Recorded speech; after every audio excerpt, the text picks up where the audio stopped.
Selamat pagi sahabat GCC yang diberkati oleh Tuhan Yesus Kristus. Jumpa lagi bersama dengan kami dalam Gracia Hope Compassion Channel. Kiranya pengharapan di dalam Tuhan Yesus selalu ada di dalam kehidupan kita. Sebab pengharapan di dalam Tuhan tidak pernah mengecewakan. Tuhan memanggil kita untuk memberi hidup kita di dalam kehidupan yang seperti pada saat ini. Agar hidup kita memberi buah, memberi arti. Karena Tuhan yang memanggil kita setia, bukan kamu yang memilih aku, tetapi aku yang memilih kamu dan aku telah menetapkan kamu untuk pergi dan menghasilkan buah. Yohanes 15 ayat 16. Tuhan yang sudah memilih kita, Dia yang memilih setia, Dia yang memilih akan memperlengkapi. Berbahagialah orang yang terpanggil, terpilih, dan didapati Tuhan setia. Tuhan memberkati kita semua, saudaraku. Mari kita hidup di dalam panggilan Tuhan, dan mari kita bawa kehidupan kita untuk masuk di dalam kehidupan yang diberkati. Kita berdoa dengar firman Tuhan. Bapa, terima kasih Tuhan, kebenaran-Mu yang kami ketahui itu akan memerdekakan kami. Oleh sebab itu, biarlah orang yang berseru kepada Tuhan akan mendapatkan kekuatan untuk hidup berkenan, mempersembahkan tubuh kami sebagai persembahan yang hidup, yang kudus, berkenan. Itulah ibadah yang sejati. Di dalam nama Yesus kami mengucap syukur. Amin. Saudara, kemarin kita sudah mempelajari tentang bagaimana hidup di dalam pernikahan yang diberkati Tuhan. Tuhan tidak menghendaki perceraian, sebab pernikahan itu pada awalnya tujuannya adalah kudus, untuk melahirkan keturunan-keturunan ilahi, supaya umat manusia dapat berkuasa di bumi, memerintah di dalam Kristus Yesus, di dalam Tuhan, di dalam rupa dan gambar Allah. Tetapi dosa mengakibatkan manusia jatuh, dan kemudian di dalam kehidupan manusia yang sudah jatuh di dalam dosa, Tuhan menebus kita. Ketika Tuhan menebus kita, maka perkawinan, pernikahan sudah selayaknya kita hidup di dalam kebenaran. Nah, saudaraku yang diberkati oleh Tuhan Yesus Kristus, bahkan firman Tuhan juga mengingatkan kita, biarlah kita hidup sesuai dengan kehidupan ketika kita dipanggil sekarang. Untuk apa? Supaya kita lebih berfokus kepada apa yang Tuhan kehendaki. Bukan berarti Tuhan mau katakan bahwa hidup kami ya begini aja, tidak. Tetapi apapun yang Tuhan izinkan terjadi, di titik mana engkau dipanggil oleh Tuhan, di situ ada rencana Tuhan yang luar biasa. Di titik mana engkau dipanggil oleh Tuhan, di situ engkau responi panggilan Tuhan. Jangan mau menjadi sempurna dulu lalu melayani Tuhan, tetapi dimanapun posisi engkau berdiri saat ini, Tuhan sudah memilih dan menetapkan kamu untuk pergi dan menghasilkan buah, supaya buah yang ada padamu itu tetap adanya. Firman Tuhan kita baca bersama di dalam perenungan di dalam 1 Korintus 7 ayat 17 hingga ayat yang ke-40. Saya memberi judul hidup dalam panggilan Tuhan. Panggilan Tuhan adalah untuk menemukan dan memenuhi tujuan unik dalam kehidupan dan pelayanan Anda. Di dalam Roma 8 ayat 28 bahwa Allah turut bekerja dalam segala hal untuk mendatangkan kebaikan bagi semua orang yang mengasihi Dia. Saudara, apapun keadaanmu pada waktu engkau berjumpa dengan Tuhan secara pribadi, Tuhan punya maksud. Di dalam ayat kunci di dalam 1 Korintus 7 ayat 20 berkata, baiklah tiap-tiap orang tinggal dalam keadaan seperti waktu ia dipanggil Allah. Waktu Tuhan memanggil engkau dalam keadaan seperti apa? Waktu Tuhan memanggil Rasul Paulus dalam keadaan dia sebagai penganiaya jemaat, orang-orang Kristen. Saudaraku yang diberkati, pada waktu Tuhan memanggil dia adalah seorang Yahudi dari mazhab yang paling keras. Dia adalah murid Gamaliel. Dia menjadi orang yang membawa surat untuk pergi menganiaya orang Kristen. Apakah maksud Tuhan? Supaya dia tetap di dalam keadaan sebagai penganiaya orang Kristen? Bukan seperti itu, saudara. Tetapi pada waktu itu dia sebagai penganiaya orang Kristen, dia seorang Yahudi garis keras. Tetapi ketika Tuhan memanggil dia untuk kelompok di mana dia menganiaya mereka, yaitu orang-orang Yahudi. Dia kembali kepada mereka, dan sesudah dia kembali kepada mereka ada satu tujuan yang lain. Setelah engkau tahu bahwa engkau harus melayani Tuhan, untuk orang-orang Yahudi ada satu pesan penting bahwa engkau akan melayani orang-orang di luar bangsa Yahudi. Mengapa? Karena dia yang paling tahu bagaimana berhadapan dengan orang-orang Yahudi, dan kalau dia melayani orang-orang yang non-Yahudi, orang-orang the Gentiles, orang-orang yang bukan orang Yahudi, maka dia tahu bagaimana aturan-aturan yang ada yang dia mengerti, dan dengan hikmat Tuhan bagaimana dia mengatasi persoalan-persoalan dalam hal itu. Nah saudara, ada orang yang dipanggil Tuhan dalam keadaan ketika dia jatuh di dalam komunitas anak-anak jalanan. Baiklah tiap-tiap orang tinggal dalam keadaan seperti waktu ia dipanggil Allah. Nah saudara, mungkin saudara dipanggil untuk melayani anak-anak jalanan tersebut. Dan saudara, ada juga orang yang kondisinya ketika dia dipanggil mungkin dia ada di dalam penjara. Nah saudara, mungkin di dalam penjara itu saudara dipanggil untuk melayani orang-orang yang ada di penjara. Dan di situ engkau tahu bahwa Galatia 2 ayat 20. Kini hidup yang sekarang, aku hidup di dalam anak Allah yang hidup di dalam Kristus Yesus, bukan lagi aku yang dulu. Saudara, di tempat mana engkau dipanggil, temukan panggilan Tuhan yang unik dan saudara bekerjalah seperti apa yang Tuhan mau. Dan ada satu juga panggilan Tuhan dalam keadaan seperti waktu ia dipanggil oleh Tuhan. Mungkin pada waktu itu ia belum menikah.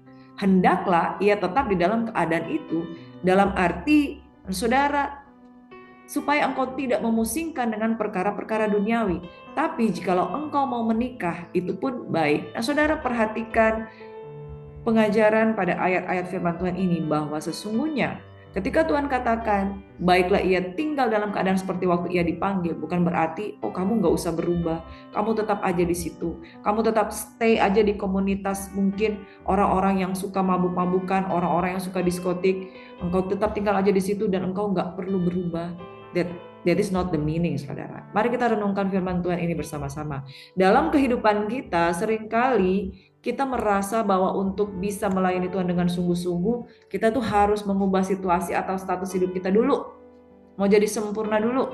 Mau jadi seseorang yang levelnya berubah dulu. Namun melalui tulisan Paulus kepada jemaat di Korintus ini, kita diingatkan bahwa Tuhan memanggil kita bukan setelah keadaan kita berubah, tapi justru di tengah situasi hidup kita saat ini, temukan panggilan Tuhan. Berapa lama waktu Rasul Paulus ketika dia meresponi panggilan Tuhan? 3 hari dia mengalami kebutaan. Tetapi setelah hambanya Ananias itu berbicara kepada dia langsung bertindak. Di titik di mana ia adalah penganiaya orang-orang Kristen, penganiaya salah satunya Stefanus menjadi martir. Dia justru di titik itu, dia berjumpa dengan orang-orang yang disebut Kristen. Dia datang ke sana sebagai seorang penganiaya. Kalau mau dipikir, tidak tepat saudara.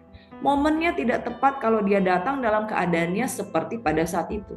Tapi ingat saudara, panggilan Tuhan harus segera direspon. Keluar dari Ur Kasdim, firman Tuhan kepada Abraham, dia langsung keluar. Amin. Bapak Ibu yang diberkati oleh Tuhan Yesus Kristus, penundaan adalah awal dari ketika kita kehilangan panggilan Tuhan. Jangan pernah menunda ketika Tuhan memanggil engkau dalam keadaanmu saat ini. Mungkin engkau masih ada di dalam keadaanmu yang kau pikir, saya ada di komunitas ini dan sebagainya.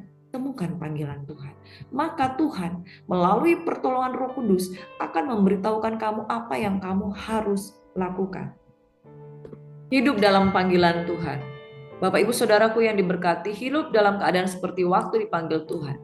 Selanjutnya, hendaklah tiap-tiap orang tetap hidup seperti yang telah ditentukan Tuhan baginya dan dalam keadaan seperti waktu ia dipanggil Allah. Inilah ketetapan yang kuberikan kepada semua jemaat.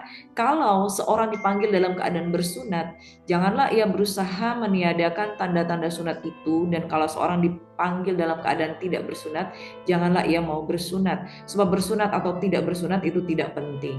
Yang penting ialah mulailah mentaati hukum-hukumnya Tuhan. Baiklah tiap-tiap orang tinggal dalam keadaan seperti waktu ia dipanggil Allah. Adakah engkau hamba waktu engkau dipanggil? Itu tidak apa-apa. Tetapi jikalau engkau mendapat kesempatan untuk dibebaskan, pergunakanlah kesempatan itu. Sebab seorang hamba yang dipanggil oleh Tuhan dalam pelayanannya adalah orang bebas milik Tuhan. Demikian pula orang bebas yang dipanggil Kristus adalah hambanya. Kamu telah dibeli dan harganya telah lunas dibayar. Karena itu janganlah kamu menjadi hamba manusia. Saudara-saudara, hendaklah tiap-tiap orang tinggal di hadapan Allah dalam keadaan seperti pada waktu ia dipanggil. Sekarang tentang para gadis. Untuk mereka aku tidak mendapat perintah dari Tuhan, tetapi aku memberikan pendapatku sebagai seorang yang dapat dipercayai karena rahmat yang diterimanya dari Allah. Aku berpendapat bahwa mengingat waktu darurat sekarang adalah baik bagi manusia untuk tetap dalam keadaannya. Adakah engkau terikat pada seorang perempuan? Janganlah engkau mengusahakan perceraian. Adakah engkau tidak terikat pada seorang perempuan? Janganlah engkau mencari seorang. Tetapi kalau engkau kawin, engkau tidak berdosa. Dan kalau seorang gadis kawin, ia tidak berbuat dosa. Tetapi orang-orang yang demikian akan ditimpa kesusahan badannya, dan aku mau menghindarkan kamu dari kesusahan itu. Nah, saudaraku yang diberkati, Paulus menjalani hidup selibat. Dia menjalani kehidupan yang benar-benar fokus kepada Tuhan. Dalam hal ini, dia mengatakan di dalam keadaannya seperti dia, bahwa seorang prajurit jangan memusingkan perkara-perkara untuk mencari hal makan, minum, pakai. Tapi seorang prajurit fokus bagaimana supaya dia berkenan kepada komandannya. Nah, saudara, prinsip ini yang Rasul Paulus sedang ajarkan dalam kehidupan kita karena dia melakukannya. Saudara, panggilan kita adalah panggilan untuk melayani Tuhan. Ada orang yang ingin melayani Tuhan dengan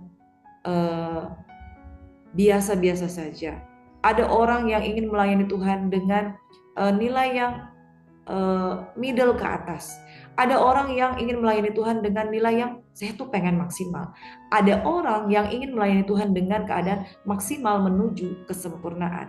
Yesus Kristus melayani Bapa di surga Tritunggal yang Maha Kudus dengan standar kemaksimalan sempurna, perfect. Rasul Paulus adalah rasul yang dipanggil Tuhan melayani dengan standar yang dia inginkan di dalam Tuhan, yaitu maksimal di dalam Tuhan. Makanya firman Tuhan mengatakan, entahkah seorang itu membangun di atas emas, perak, kayu, perunggu, atau jerami. Saudara, pada akhirnya semuanya itu akan diuji. Saudara, Rasul Paulus sedang mengajarkan standar-standar yang tinggi, standar-standar yang maksimal, go to the max, saudara, raising the standard, bahwa standar kita harus standarnya Tuhan. Kalau dia mau melayani dengan fokus dan kepenuhan daripada Tuhan, akan berbeda dengan orang yang pengen melayani dengan standar yang biasa-biasa saja. Ketika dia mau membangun di atas pembangunan tubuh Kristus, melayani Tuhan dengan dasar dari jerami, tentu akan berbeda dengan orang yang punya kerinduan untuk membangun dengan dasar dari silver, perak, emas, ya, dengan satu bahan-bahan yang mulia, dengan tujuan untuk mencapai kemaksimalan, tentu akan berbeda. Rasul Paulus mengajarkan sebuah standar yang high, yang maksimal, yang tinggi. Makanya standarnya, kalau boleh engkau tidak menikah, tidak usah menikah. Tapi kalau engkau menikah, itu tidak dosa. Kalau engkau sedang dalam kondisi menikah, jangan mengusahakan perceraian hanya gara-gara engkau mau fokus di dalam melayani Tuhan. Tetaplah dalam keadaanmu seperti itu. Tetapi bagi Rasul Paulus, dia memilih untuk selibat supaya dia melayani dengan tidak ada halangan apapun yang menurut kacamata duniawi. Bukankah Yesus Kristus Tuhan juga, dia ketika menjadi manusia, dia tidak terlibat di dalam satu hubungan perkawinan dengan apapun, karena dia adalah Kristus, dia adalah Tuhan, dia adalah Allah. Hambaku akan berhasil, demikian firman Tuhan. Yesus berhasil, sempurna, dan selesai. Untuk apa? Dia tidak memusingkan dengan perkara-perkara lain, kecuali dengan perkara-perkara yang menjadi tujuan kerajaan Allah. Bapak Ibu yang diberkati oleh Tuhan Yesus Kristus, pernikahan diberikan di dalam kehidupan kita sebagai alat untuk mendapatkan keturunan ilahi. Dan dalam hal ini beranak cuculah, penuhilah bumi. Dan ketika memenuhi bumi, tujuan umat manusia adalah untuk bekerja bagi kerajaan Allah. Tetapi jikalau engkau tidak menikah, engkau berbuat baik, engkau melayani Tuhan dengan sungguh-sungguh. Dan saudara, pilihan untuk maksimal di dalam melayani Tuhan ada di tangan kita. Kalau saudara menikah untuk melayani Tuhan dan maksimal, saudara jadikan pernikahan itu sebagai alat untuk memuliakan Tuhan. Tetapi kalau saudara menikah, kemudian saudara menjadi tidak fokus di dalam melayani Tuhan, pada akhirnya pernikahan itu jalani saja dengan baik. Dan kemudian saudara akan melayani, mungkin buahnya hanya untuk biasa-biasa saja. Tetapi standar yang Rasul Paulus ajarkan di dalam kehidupan kita itu standar kerajaan Allah. Standar untuk bagaimana mencapai kemaksimalan. Dan saudara menikah itu berkat. Tetapi ketika saudara menikah dalam keadaan saudara sudah dipanggil oleh Tuhan, hendaklah pernikahan itu memberi buah, bahkan menjadi suri teladan bagi jemaat Tuhan yang lain. Dan saudara, dalam hal ini hidup dalam keadaan seperti waktu dipanggil Allah. Rasul Paulus sedang mengajarkan kita fokus, fokus, dan fokus untuk kerajaan Allah. Makanya Kristus Yesus tidak melakukan hal-hal duniawi yang lainnya ketika dia ada di muka bumi ini, tetapi fokus kepada mengerjakan apa yang Bapa mau. Bahkan ketika dia merasakan di dalam ke-100%-nya sebagai manusia di Taman Getsemani, dia berkata begini, Yesus berkata begini, kalau boleh cawan ini berlalu daripadaku, tetapi bukan kehendakku yang jadi, melainkan kehendakmu Bapa. Dia berseru 3 kali, tapi pada akhirnya Bapa menghendaki Yesus harus menempuh Via Dolorosa, jalan salib itu. Bapak Ibu Saudaraku yang diberkati, ketika kita dengan etika-etika Kristen bertanya kepada hamba Tuhan, bagaimana saya harus hidup, bagaimana saya harus pacaran, bagaimana saya harus menikah, bagaimana saya harus hidup bersunat atau tidak bersunat, bagaimana saya harus bekerja dan lain sebagainya. Saudara, itu pertanyaan-pertanyaan tentang etika Kristen, sebagaimana engkau ingin hidup di dunia ini dengan cara-cara yang Tuhan mau. Tetapi lebih daripada itu, mari naikkan standar kehidupan kita, bahwa semua itu cuma alat, semua itu cuma apa yang Tuhan izinkan terjadi untuk kita hidup berkenan kepada Tuhan. Amin.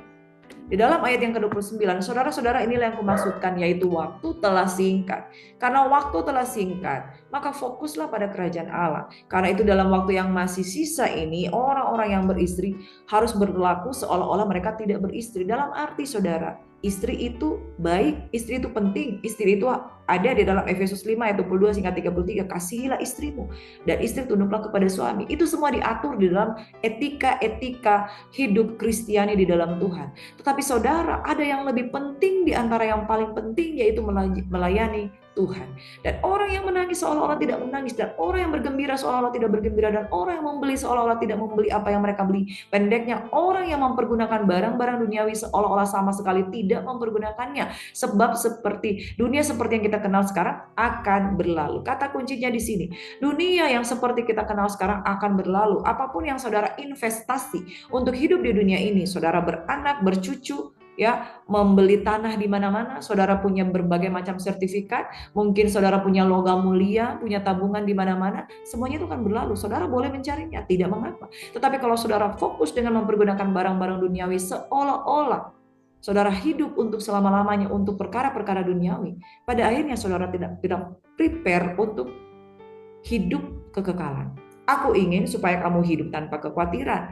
Orang yang tidak beristri, ini kuncinya, memusatkan perhatiannya pada perkara Tuhan, bagaimana Tuhan berkenan kepadanya. Orang yang beristri memusatkan perhatiannya pada perkara duniawi, bagaimana ia dapat menyenangkan istrinya, dan dengan demikiannya perhatiannya terbagi-bagi. Perempuan yang tidak bersuami dan anak-anak gadis memusatkan perhatian mereka pada perkara Tuhan, supaya tubuh dan jiwa mereka kudus. Tetapi perempuan yang bersuami memusatkan perhatiannya pada perkara duniawi, sebagaimana ia dapat menyenangkan suaminya. Apakah itu salah? Tidak masalah, saudara. Tapi ingat, dunia seperti yang kita kenal sekarang akan berlalu. Saudara, investasi untuk perkara-perkara duniawi memang itu boleh, tapi hanya sebatas dunia ini. Tapi perkara-perkara surgawi, jangan sampai saudara miss dengan itu. Rasul Paulus adalah seseorang yang fokusnya benar-benar pada kerajaan kekekalan. Seperti Yesus. Itu sebabnya hal kawin, tidak kawin, dan bagaimana hal merawat hal-hal yang ada di dunia ini, itu tidak menjadi fokus utamanya. Tapi jika saudara melakukannya, tidak mengapa. Itu baik. Tapi jangan sampai berpusat pada perkara-perkara itu saja.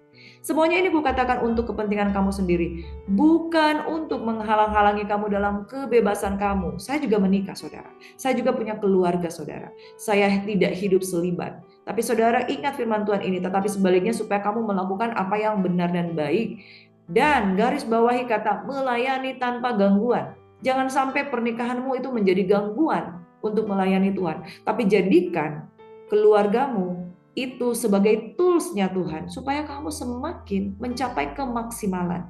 Jadikan pernikahanmu, jadikan keluargamu untuk mencapai kemaksimalan di dalam Tuhan, menjadi satu tool tools untuk bagaimana mesbah ada di sana, keluarga yang sehati, keluarga yang saling menopang. Itu penting, saudara. Tetapi jika seorang menyangka bahwa ia tidak berlaku wajar terhadap gadisnya, jika gadisnya itu telah bertambah tua dan ia benar-benar merasa bahwa mereka harus kawin, baiklah mereka kawin. Kalau ia menghendakinya, hal itu bukan dosa. Menikah bukan dosa. Tetapi kalau ada seorang yang tidak dipaksa untuk berbuat demikian, benar-benar yakin dalam hatinya dan benar-benar menguasai kemauannya, telah mengambil keputusan untuk tidak kawin dengan gadisnya, ia berbuat baik. Makanya ada orang-orang yang fokus dengan pelayanan, mereka hidup selibat, tidak kawin.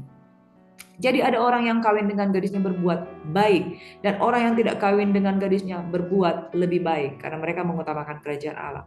Istri terikat selama suaminya hidup. Kalau suaminya telah meninggal, ia bebas untuk kawin dengan siapa saja yang dikehendakinya, asal orang itu adalah orang yang percaya. Tetapi menurut pendapatku, ia lebih berbahagia kalau ia tetap tinggal dalam keadaannya, dan aku berpendapat bahwa aku juga mempunyai roh Allah. Saudara, Paulus sedang mendorong orang untuk fokus melayani Tuhan dengan kerajaan Allah. Menikah itu baik, tapi tidak menikah itu jauh lebih baik karena mengutamakan kerajaan Allah. Dalam hal ini, kebebasan untuk memilih ada pada saudara, tapi satu hal, mari kita hidup sebagai orang yang tidak memusatkan perhatian pada perkara di mana Tuhan menghendaki kita untuk menjadi pelaku-pelaku firman. Tuhan menghendaki kita untuk menjadi orang yang fokus pada kerajaan Allah. Kalau saudara punya keluarga, biarlah keluarga itu memuliakan Tuhan. Hidup dalam keadaan seperti waktu dipanggil Allah itu tidak berarti Paulus melarang perubahan keadaan hidup. Yang budak tetap menjadi budak. Enggak, saudara. Pesan utamanya adalah kesetiaan, dan buah kehidupan rohani tidak tergantung pada status luar, melainkan pada sikap hati. Saudara, dalam keadaan yang seperti saat ini, yang tidak menikah, saudara bisa fokus dengan Tuhan. Tapi kalau saudara mau menikah, itu berbuat baik. Tapi kalau saudara menikah, jangan saudara hanya sibuk mengurus istri, sibuk mengurus suami, saudara lupa kerajaan Allah. Ayat 25 hingga ayat 40, nasihat Paulus tentang nasihat praktis mengenai pernikahan. Hidup menikah atau tidak menikah, dia lebih memilih hidup selibat, jauh lebih baik, karena dengan demikian fokus. Bukan sebagai perintah mutlak ya saudara, tetapi sebagai satu hikmat pastoral atau penggembalaan mengingat situasi kesusahan yang akan datang. Jadi dorongan utamanya adalah, yuk pusatkan hidup untuk Tuhan. Nah, kalau saudara menikah, pusatkan hidup untuk melayani Tuhan. Karena ada pernikahan, orang tidak fokus kepada Tuhan, akhirnya mereka jatuh bangun dalam dosa, pernikahannya gagal. Pernikahannya penuh dengan masalah. Pernikahannya penuh dengan hal-hal duniawi. Yang laki-laki tidak mau menjadi imam, yang perempuan tidak mau menjadi istri yang takut akan Tuhan. Mereka mengizinkan dosa, serangan demi serangan. Akhirnya mereka fokus pada bagaimana bertahan dalam pernikahan yang penuh dengan goncangan. Akhirnya saudara, apa yang terjadi? Tidak lagi bisa melayani Tuhan. Karena apa? Pernikahan yang harusnya kudus jadi berkat di dalam tangan Tuhan, karena tidak menghadirkan Tuhan, akhirnya menjadi kacau. Maka semakin jauhlah mereka dari rancangan Tuhan untuk memuliakan Tuhan. Pernikahan itu baik, tapi kalau engkau hidup di luar Tuhan, itu akan menjadi momok. Karena apa? Saudara akan fokus kepada hal-hal yang duniawi. Aplikasinya di dalam kebenaran firman Tuhan ini, Tuhan dapat memakai kita dalam segala keadaan hidup. Ya, dalam segala kondisi hidup kita apapun saat ini, di momen ini. Mau saudara PNS, ibu rumah tangga, pekerja lapangan, atau pemimpin. Yang penting hati yang taat dan setia dalam kondisi saat ini. Rasul Paulus dalam kondisi saat itu, penganiaya jemaat. Dia bukan tetap menjadi penganiaya jemaat, tetapi dia menjadi orang yang expert dengan hikmat Tuhan, bagaimana dia harus menghadapi situasi itu, dan dia melayani Tuhan. Yang kedua, jangan menunda melayani Tuhan dengan alasan tunggu kondisi ideal. Rumah tangga saya masih kacau, rumah tangga saya tuh belum harmonis. Tetaplah dalam keadaan dipanggil, bukan berarti udah gitu nggak usah berubah-berubah, enggak. Tapi di dalam keadaan saat itu, mulailah engkau buka hati untuk Tuhan. Tuhan akan bekerja. Mulai Tuhan recovery your family. Mulai Tuhan recovery, Tuhan pulihkan, restorasi suamimu, restorasi dirimu, restorasi anak-anakmu. Jangan berhenti untuk melayani. Mulai saat ini engkau katakan, Tuhan, aku rindu mempersembahkan suamiku, anakku, keluargaku yang mungkin sudah hancur ini. Saya tahu di titik ini Tuhan sedang ajar aku. Tuhan sedang mengajar aku. Tuhan memanggil kita keluar dari gelap kepada terang Tuhan yang ajaib. 1 Petrus 2 ayat 9. Dan kamu adalah imamat yang rajani. Kapan? Ketika engkau sudah menerima Tuhan. Engkau masih dalam kegelapan. Engkau menerima Tuhan. Engkau dibawa keluar. Dari keadaan yang di saat itu saudara, Tuhan membukakan. Dan kemudian saudara, engkau punya rema. Bagaimana menghadapi keluargamu. Bagaimana menghadapi teman-temanmu, lingkunganmu dulu yang lama. Bahkan engkau bisa menarik mereka masuk di dalam rencana Tuhan. Amin. Jangan menunda-nunda melayani Tuhan. Tunggu keadaan baik dulu. Tunggu saya menyesuaikan dulu. Ini saatnya. Keluarga di mana engkau ada di sana, nah mungkin keluargamu hancur. Ada, mulai dari sana. Mulai dari lingkunganmu. Teman-temanmu yang pemabuk, teman-temanmu yang suka pakai narkoba. Mulai dari sana, engkau mulai menjadi saksi. Dan keluar dari gelap kepada terang Tuhan yang ajaib sambil kamu membawa jiwa-jiwa yang ada di sana. Tuhan memanggil kita untuk hidup baginya sekarang di tempat kita berada. Dan semakin hidupmu semakin terang seperti rembang, cahaya rembang tengah hari. Makin bercahaya, makin bersinar, makin membawa pada kemuliaan. Paulus melakukan itu. Dia makin bersinar, makin bercahaya, makin menunjukkan kemuliaan Tuhan di dalam panggilan Tuhannya. Sampai orang-orang Yahudi yang dulu kemudian menolak dia, banyak yang ikut Tuhan Yesus. Dalam mengambil keputusan yang ketiga termasuk soal pernikahan, pekerjaan, dan pelayanan, utamakan kepentingan kerajaan Allah. Sebab saudara, kalau kita mengutamakan kepentingan kerajaan Allah, maka pernikahan pun itu akan membaik. Pekerjaan pun kita akan makin diberkati. Pelayanan pun kita makin luar biasa. Saudara, ketika kita fokus pada kekekalan, kehidupan kekal, pada kemuliaan Tuhan, pada mahkota kehidupan, semua apa yang kita jalani di dunia ini akan makin better and better. Amin. Tuhan membawa kita berjalan makin lama makin kuat hendak menghadap Tuhan di Sion. Saudara, kiranya saudara diberkati di titik mana engkau berada saat ini. Di titik itulah engkau responi panggilan Tuhan. Di lingkungan mana engkau berada saat ini, engkau sedang struggle dengan lingkunganmu yang mungkin lingkunganmu yang ini bukan anak-anak Tuhan. Engkau struggle dengan keadaan itu. Di titik itu mulailah melayani. Mulailah melayani mereka. Mulailah melayani komunitasmu yang lama. Mulailah melayani mereka untuk bisa mengenal Tuhan sebagaimana mereka tahu. Ini saya kenal Priscilla ini yang dulu dia suka begini. Tapi kemudian mereka melihat, wah ada perubahan nih. Maka kegelapan yang paling gelap itu akan berubah. Habis gelap, terbitlah terang. Saudaraku yang diberkati, tetaplah di dalam kehidupan di mana engkau berada saat ini untuk membuat apa? Ketika engkau menjadi kesaksian, engkau akan banyak membawa jiwa-jiwa. Selamatkan jiwa berapapun harganya. Tuhan kehendaki engkau menjadi berkat. Amin. Bahkan pernikahanmu pasti akan diberkati, dipulihkan ketika engkau sungguh-sungguh fokus pada kerajaan Tuhan. Amin. Tuhan Yesus memberkati. Bapa di surga, berkati perenungan firman Tuhan yang sudah kami pelajari pada pagi hari ini. Kami rindu Tuhan untuk menjadi anak-anak panah di tangan pahlawan yang menembus jantung raja. Fokus kepada kerajaan Allah. Kami tahu hidup kami yang kami hidupi sekarang adalah hidup karena iman kepada anak Allah yang hidup. Kami bukan lagi kami yang dulu, tetapi di komunitas mana dulu kami berinteraksi. Kami belajar mulai dari sana, kami melayani mereka. Mulai dari sana, kami menunjukkan satu perubahan. Mulai dari sana, kami membawa jiwa-jiwa. Mulai dari sana, kami keluar dari kegelapan kepada terang Tuhan yang ajaib. Dan kami hidup sebagaimana Engkau memanggil kami pada saat ini, di titik ini, kami mengalami perubahan. Dan kami menjadi pribadi yang diberkati. Hidup kudus, berkenan, dan sempurna. Itu adalah ibadah yang sejati. Bapa, kami berdoa untuk setiap pergumulan jemaat Tuhan yang menyerahkan segala beban-beban persoalannya. Kiranya Tuhan menjawab kehidupan mereka, sehingga mereka menjadi pribadi yang lebih daripada pemenang. Amin. Dalam nama Yesus, semua yang percaya diberkati Tuhan, sama-sama katakan, haleluya. Amin.